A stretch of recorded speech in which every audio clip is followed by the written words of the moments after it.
మరో 30 సంవత్సరాలు ఏళ్తామని కూడా ఈ సందర్భంగా కూడా మరి గట్టిగా కూడా చెప్తాను. కష్టాలు అన్నటివి ఎల్లకాలం ఉండవు. ఎవరికి ఏ కష్టం వచ్చినా కూడా నా కథ గుర్తు తెచ్చుకోండి. 16 నెలలు నన్ను జైల్లో పెట్టినారు. నా మీద కేసులు వేసింది కూడా మళ్ళీ ఎవరో కాదు, అటు కాంగ్రెస్ ఇటు తెలుగుదేశమే.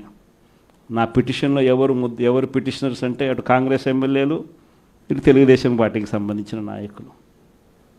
కేవలం రాజకీయంగా ఎదుగుతున్నాను అని ఒకే ఒక కారణంతో దొంగ కేసులు బనాయించారు. 16 నెలలు జైల్లో పెట్టినారు. కానీ ఏమైంది? బయటికి రాలా? ముఖ్యమంత్రి కాలా?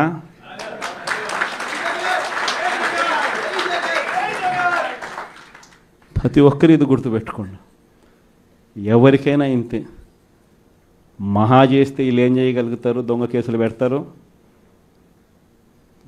కాదండంలా బెదిరిస్తారు, కాదండంలా మహా అయితే 3 నెలలు లోపల వేస్తారు, అది కాదండంలా.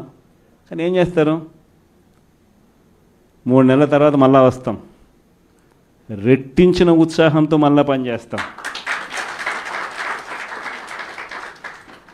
ఎవరెవరైతే మిమ్మల్ని జైల్లో పెట్టే కార్యక్రమం ఎవరెవరైతే చేస్తారో, మంచి చేసిన వాళ్ళని గుర్తుపెట్టుకోండి, చెడు చేసిన వాడిని గుర్తుపెట్టుకోండి. ఇద్దరిని గుర్తుపెట్టుకోమని చెప్తాను. ఊరికే చూస్తూ ఊరుకోం. వైఎస్ఆర్ కాంగ్రెస్ పార్టీ బ్రతుకుతుంది. వైఎస్ఆర్ కాంగ్రెస్ పార్టీ ఈ రాష్ట్రాన్ని ఏలుతుంది అని కూడా సందర్భంగా చెప్తాను. కాబట్టి ఎవ్వరూ కూడా వైఎస్ఆర్ కాంగ్రెస్ పార్టీకి సంబంధించిన ఏ కార్యకర్త వెంటికి కూడా పీకలేడు అని చెప్పి కూడా ఈ సందర్భంగా చెప్తాను. ఇది ప్రతి ఒక్కరూ గుర్తుపెట్టుకోండి. ఒక్కటే గుర్తుపెట్టుకోండి, ఈసారి జగనన్న 2.0 కొంచెం వేరుగా కూడా ఉంటుంది. ఈసారి జగనన్న 2.0 కార్యకర్త కోసం ఎలా పనిచేస్తుందో కూడా చూపిస్తుంది. ఇది మాత్రం నేను ఖచ్చితంగా చెప్తా ఉన్నా. ఎందుకనంటే జగనన్న 1.0లో బహుశా కార్యకర్తలకు నేను అంత గొప్పగా బహుశా చేయలేకపోయి ఉండొచ్చేమో. ప్రతి పథకము ప్రతి విషయంలోనూ కూడా మొట్టమొదటిగా ప్రజలే గుర్తుకొచ్చారు. ప్రజలకు మంచి చేయడం కోసమే నా టైం కేటాయించా, నా తాపత్రయపడ్డా, ప్రతి విషయంలోనూ దానికోసమే అడుగులు వేశా. కానీ జగనన్న 2.0కి వచ్చేసరికి మాత్రం చంద్రబాబు నాయుడు కార్యకర్తలకు పెడతా ఉన్న ఇబ్బందులు చూసా, కార్యకర్తలు పడతా ఉన్న అవస్థలు చూసా, కార్యకర్తలు పడతా ఉన్న బాధను గమనించా. వీళ్ళ కోసం గట్టిగా మీ జగనన్న ఉంటాడని సందర్భంగా గట్టిగా చెప్తాను. విజయవాడ లాంటి కార్పొరేషన్లో కూడా 49 స్థానాలు మనం అప్పట్లో గెలిస్తే తెలుగుదేశం పార్టీ కూటమి వీళ్ళకు వచ్చిన స్థానాలు 14, కమ్యూనిస్టులకు వచ్చింది 1. ఈ 49 స్థానాలకు మనం గెలిస్తే 64కు గాను వాళ్ళకు కేవలం 14 స్థానాలు ఉన్నప్పటికీ ఎన్నికలు అయిపోయిన తర్వాత రోజు నుంచి రకరకాల భయాలు, రకరకాల ప్రలోభాలు అదే పనిగా పెడుతూ ఒక 11 మందిని మాత్రం భయపెట్టో ప్రలోభాలు పెట్టో తీసుకోవడం జరిగింది. అయినప్పటికీ 38 మంది నిఠారుగా నిలబడ్డారు అని చెప్పడానికి గర్వపడతాను. ఎందుకు ఈ మాట చెప్తా ఉన్నాను అనంటే దానికి కారణం కూడా ఒకటే.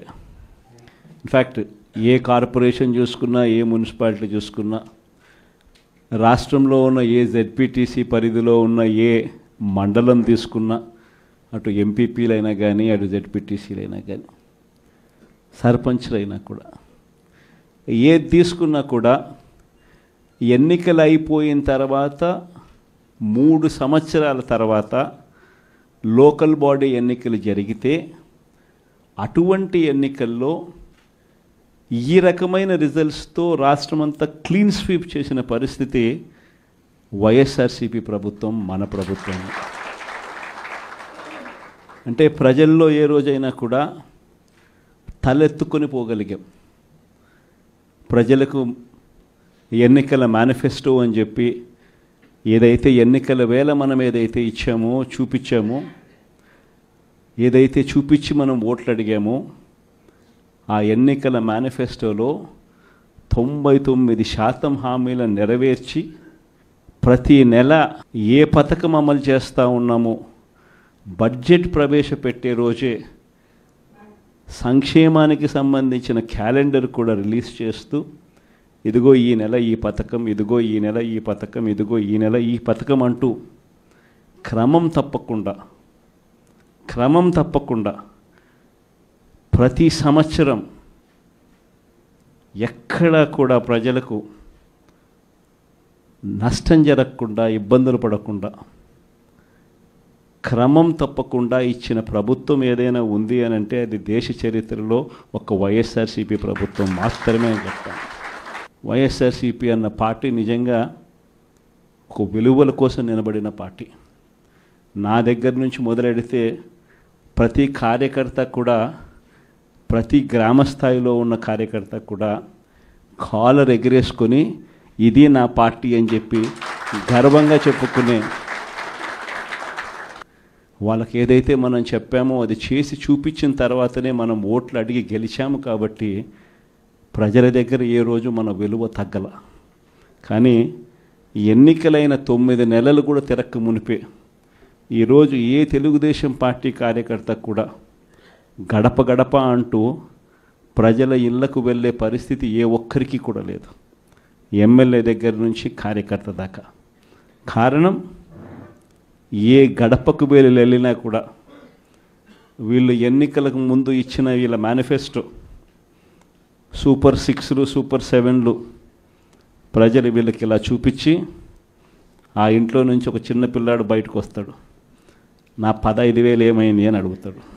ఆ ఇంట్లో నుంచి 2 పిల్లలున్నా 3 పిల్లలున్నా ప్రతి పిల్లాడు బయటకు వచ్చి ఆ తెలుగుదేశం పార్టీ ఇంటికి వచ్చిన తెలుగుదేశం పార్టీ నాయకుడిని, కార్యకర్తను ఆ పిల్లాడు కూడా ప్రశ్నిస్తాడు, నా 15,000 ఏమైంది అని.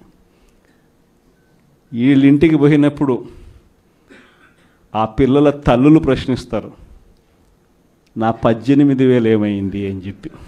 50 ఏళ్ళు నిండిన వాళ్ళు వచ్చి ప్రశ్నిస్తారు, నాకు 50 ఏళ్ళకే పెన్షన్ ఇస్తానన్నా నా 48,000 ఏమైంది అని చెప్పి. అదే ఇంట్లో 20 ఏళ్ళ పిల్లోడు, ఆ పిల్లాడు వచ్చి ప్రశ్నిస్తాడు, నాకు నెలలైనా 3,000 ఇస్తానన్నా 36,000 ఏమైంది, నా 36,000 ఏమైంది అని.